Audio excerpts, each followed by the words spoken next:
गांधीनगर बाजारपेठेमध्ये दिवाळीनिमित्त पोलीस प्रशासनाने वाहतूक व्यवस्थेत तात्पुरता बदल केलाय। मात्र या बदलामुळे पश्चिमेकडील काही ठराविक व्यापाऱ्यांना त्याचा फायदा होणार असून मूळ बाजारपेठेतील 300 ते 400 दुकानदारांना मोठा आर्थिक फटका बसणार आहे। त्यामुळे वाहतूक नियोजनात बदल करावा अशी मागणी ठाकरे शिवसेनेने पोलीस निरीक्षक अनिल तनपुरे यांच्याकडे निवेदनाद्वारे केली आहे।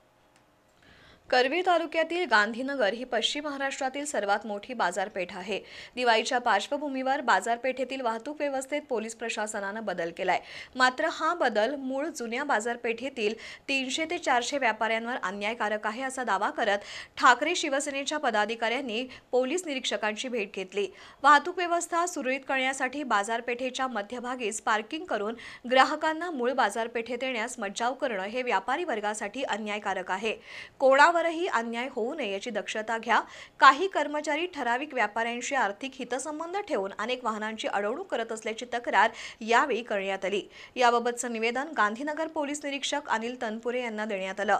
दरम्यान कोणत्याही व्यापाऱ्यांना त्रास होणार नाही यासाठी सर्वांना सूचना दिलेल्या आहेत।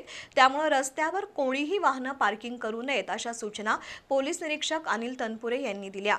यावेळी करवीर तालुका प्रमुख राजू यादव, उपजिल्हा प्रमुख पोपट दांगट, विक्रम चौगुले, सुनील चौगुले, जितेंद्र कुबडे, योगेश लोहार, बाळासाहेब नलवडे, गांधीनगर शहर प्रमुख दिलीप सावंत, दीपक फ्रेमवाला, विनोद रोहिडा, अमित चंदवानी यांच्यासह शिवसैनिक आणि व्यापारी उपस्थित होते।